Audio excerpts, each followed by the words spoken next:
A commonplace book is more than just a collection of your favorite quotes. It can also be a key to supercharging your creative practice, or it can be, if you know how to put it to work. Recently, YouTube has been trying to get me to watch all kinds of videos about commonplace books, and I remember learning about commonplace books in rhetoric classes in college, but I didn't know there was a modern commonplace mainstream, so the algorithmic discovery has kind of taken me by surprise. So what you're saying is this topic has been covered, but you're going to do it again anyway? Well, not so much, because like so many things, what started as a purposeful part of the rhetorical tradition turned into something different and potentially much less useful. So I want to show you where the idea of commonplaces came from, where it went from there, and what we can do with it now in order to enrich your writing life. Because at the end of the day, commonplace books were meant as tools to support invention. Ah, yes. I know it well. Alchemical robot drones, brainwave transducers, void space. No, I don't mean contraptions. Invention was one of the 5 canons of classical rhetoric, along with arrangement, memory, style, and delivery, or how to come up with stuff to say, how to organize your ideas, how to memorize your speeches, how to speak with style, and how to deliver your speeches in compelling and engaging ways. And the idea of invention takes us to our favorite philosopher, Aristotle. He defined rhetoric as a way to find the available means of persuasion, or in other words, it was a tool for figuring out how to create persuasive arguments, or in other words, it was a means of invention. In order to help his students invent arguments, Aristotle spends a lot of time enumerating topics, which later came to be known as commonplaces, which work kind of like stock argument structures that a speaker could use to build a speech, like arguing from induction or examining a word with multiple meanings. Come on, bud. Don't act like you know what that means. Well, to be fair, the idea of topics or commonplaces was hard for me to grasp initially, but you could think of them as pre-made modular argument parts. Rather than try to build a whole argument from scratch, the topics are common effective patterns for structuring arguments. So a list of topics is like a guide to argument patterns that work. And the Roman orator Cicero wrote that Aristotle's topics worked by providing a structure and path for inventing arguments. And speaking of Cicero, the idea of commonplaces really started to hit their stride among the Roman rhetorical scene. In fact, McKeon notes that while it was common for students to collect lists of commonplaces at the time, that great Roman teacher of rhetoric Quintilian complained that many orators made collections of sayings and arguments concerning subjects likely to recur in the practice of their art, instead of fortifying themselves with places by which to discover new arguments that had never occurred to them before. Commonplaces were memorized rather than used for invention, and they were recited when the occasion arose rather than used when the circumstances required.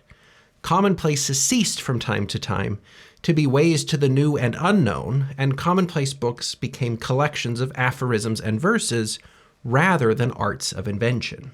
So in other words, like Aristotle, Quintilian saw the commonplaces and the commonplace books that contained them as tools for creating new arguments. But people had begun using them instead merely as scrapbooks of nice sayings. But the goal of a commonplace book is not just to build a stock of quotes about mothers that you can pull out on Mother's Day. The goal is to collect examples of the kinds of statements and arguments that people make about mothers so that you can then formulate your own arguments in response. As Anne Blair explains it, in this method of reading, one selects passages of interest for the rhetorical turns of phrase, the dialectical arguments, or the factual information they contain. One then copies them out in a notebook, the commonplace book, kept handy for the purpose, grouping them under appropriate headings to facilitate later retrieval and use, notably in composing prose of one's own. So the commonplace book is a sort of field recording of how others make arguments, and the purpose of recording those commonplaces was to build a repository of material that a writer could use in their own work. And this kind of commonplace bookkeeping became especially popular through the Renaissance. So yeah, Shakespeare may have been a unique genius, or he may have just had solid rhetorical training and a good commonplace book that helped him to write all the things that he did. And if you've read any of Montaigne's famous essays and wondered where he could have gotten all those quotations from classical literature, well, look no further than a good commonplace book. And beyond that, you won't have to go far to find other writers who kept commonplace books. Oscar Wilde, Wallace Stevens, Thomas Hardy, the list goes on and on. For much of its history, the commonplace book, as Blair put it, thus encompassed all the aspects of inventio, or the gathering of material for an argument, and became the crucial tool for storing and retrieving the increasingly unwieldy quantity of text and personal knowledge that guaranteed copiousness in speech and writing. So, kind of like research notes then? Yeah, but not just for storing information. So a commonplace book could be a place for recording passages that you think are written in especially elegant or effective ways, things that you want to emulate or in your own writing. Or you could record quotations that you plan to use in your arguments or essays. But over time, things started to change. Unfortunately, the commonplace book lost favor as a pedagogical tool for improving one's writing with the coming of 17th century rationalist philosophy. Taste and style fell by the wayside in light of Descartes' assertion that the closest parallel of the codification of the law of nature could be found in mathematics. So as a result, the commonplace book, which had its roots in Aristotle's original treatise on rhetoric, and then flourished in Roman rhetorical training and Renaissance education, had become something very different by the 19th century. And Jen Almgeld explains it like this. Commonplace books served for centuries primarily as educational repositories for the thoughts of others. Kenneth Lockridge marked the transition of commonplace books as educational tools to spaces for genteel men and eventually women to record selections from their reading for personal use. This change from academic organizers to more personal performances of identity positions commonplace books as rehearsal spaces for witty and informed civil conversations of the coffee house and the dinner party. So we can see the difference. 19th century commonplace books weren't created with invention in mind. They weren't tools for organizing academic knowledge as a step in the writing process. Instead, commonplace books became a way to record privately the kinds of statements and literary references that somebody might want to perform publicly as a show that they were a well-read, polite, and cultured person. And it's that tradition of the commonplace book that seems to linger with us in a lot of the commonplace book discourse that you'll run into these days.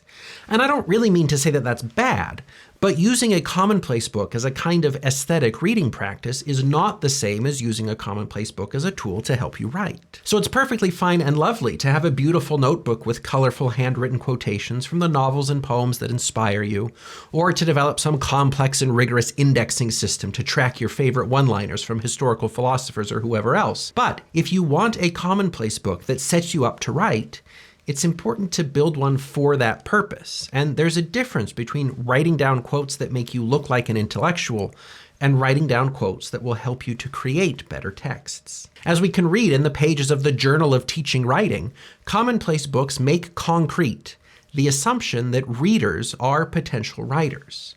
And furthermore, by keeping a commonplace book, students become closer readers, critical thinkers about the nature of ideas and language, and adept manipulators of words and stylistic options. So it's not about performing the role of someone who is well-read or an intellectual. It's really about paying attention to how people compose their ideas as preparation for composing your own. It's about collecting raw textual material that you can harvest from as you invent your own arguments and projects. Sounds great.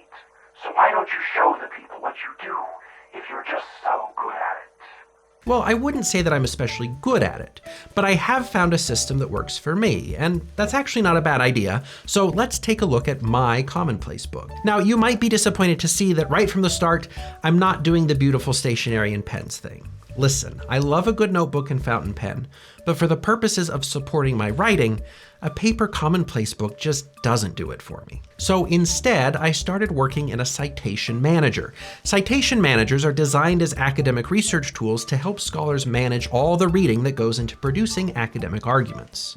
So already, you can probably hear the echoes of the older version of the commonplace book in this practice. Specifically, I'm using Zotero, a free open source citation manager that I've been storing my reading in since graduate school. And you can see that I've historically organized my readings according to writing projects. With few exceptions, each of these folders is based on a paper or something that I wrote, and all the notes inside are the different books and articles I read while working on that project. In the common language of research, these are all the sources I found. And then I copied down all the quotations that I thought I might use in the process of putting together a research paper. But to make a long story short, I ended up with entries tied to different texts, and then I have a repository of useful passages that I copied down from each of those texts. In some cases, especially early on, I sometimes included my own notes or thoughts, but for the most part now, I just create collections of quotations. And that's pretty straightforward Commonplace Book work. But now this is why I like the digital version more than a physical one for the purpose of writing. Because now I have a powerful and highly portable database of rhetorical knowledge anywhere I go. I've got Zotero on my home computer, my work computer, my phone. Wherever I am and whatever I'm doing, I've got access to valuable quotes from Aristotle, Kenneth Burke, Richard Lanham, Eula Biss, Wendy Bishop, even George Orwell on topics like rhetorical theory, lyric essays, phenomenology, and writing program administration. Now, it's not like I go around quoting these people in normal conversations. No, this is a stock of quotes to use in my writing. Oh, I'm about to write a paper about persuasion? Well, let's have a look at my notes from Cicero and Wayne Booth. Now I have to put together a lesson for a class on writing style? Well, let's compile some selections of historical perspectives on rhetoric and style. And now I'm writing a video script about commonplace books. Let's pull up the quotations about commonplace books. The power of keeping my commonplace book in Zotero is the power of having access to knowledge and quotations when I need them. I don't have to sit down and reread a book, hunting down useful or relevant passages, because I already have them. Just the other day, in fact, when I was working on the video about metaphors and AI, I knew I had to refresh my memory on metaphor, so I pulled my copy of Metaphors We Live By off the shelf, and then remembered I had already copied down the important things. And having that in digital format is really useful, because a digital tool has affordances that paper just doesn't. If I'm starting a new project, I can copy texts I've already read into new folders and have those notes ready to go. Of course, it's also really handy that Zotero will generate bibliographies, so that takes a lot of the tedium out of creating works cited pages. And I can't tell you the number of times I could only remember a few key words from a passage, but not really where it was from. Well, with a search function, it's easy to track down the quotation I'm after. But that kind of thing doesn't just happen. It starts with reading and doing it with a purpose. And again, people will do this for different reasons. But if you want your commonplace book to supercharge your writing, you'll want to read with your writing in mind. For example, a friend once recommended Richard Hugo's book on writing poetry, The Triggering Town, and I've finally gotten around to reading it. So as I do, I'm on the lookout for quotable passages, big ideas, or key insights that I could use in a writing project, a video script, or in a classroom lesson. When I find those passages, I mark them. And for a long time, I just used little sticky notes, but I switched over to book darts because you only have to buy them once, and I think they're kind of cool looking. And for me, that's all I worry about on the first go. Read the book, note the passages that seem interesting, and then after I've read the book, I'll go back through and copy the passages down. For me, this is a useful chance to revisit the ideas and reprocess them. I think you could mark and copy all of them at once, but I like keeping the two processes separate for just that reason. I reflect when I read, I reflect again when I copy them into my digital commonplace book, and I reflect again and again as I use those passages in various writing projects from then on. And it's probably just me, but I know that I never did my best reading in school. I read the thing, made a minimal effort to understand it, listened to my teacher explain it, and then moved on to forget it while I did the homework for another class. But with a digital collection of important passages from important texts, as I've worked with these passages again and again in different contexts and for different purposes, I've come to own this knowledge a lot more deeply than I think I would have if I had just had a book and a journal. For me at least, maybe the biggest value of a digital commonplace book is that it's always alive, always growing and changing. The books I read 5 years ago are sitting right next to the book I read last week, and I can read the big ideas from both side by side and repurpose them together into any new project that comes to mind. And I know I'm the kind of person who would write a bunch of things in a notebook and then never look at it again once that notebook was full. So working in a digital format not only fits in with my writing process, which tends to be digital, but also serves the purpose of keeping my commonplace entries in front of my eyes on a regular basis. So in short, I want to encourage you to start your own collection of commonplaces. Mine has become an invaluable part of my writing life, and it only gets more valuable as I add more to it.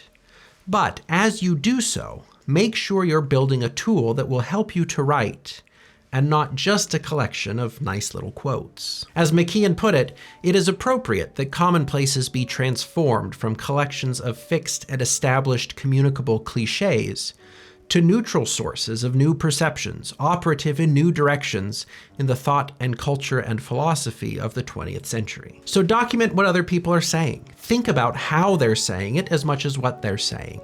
See how those ideas and arguments fit together, and consider how much you agree and disagree.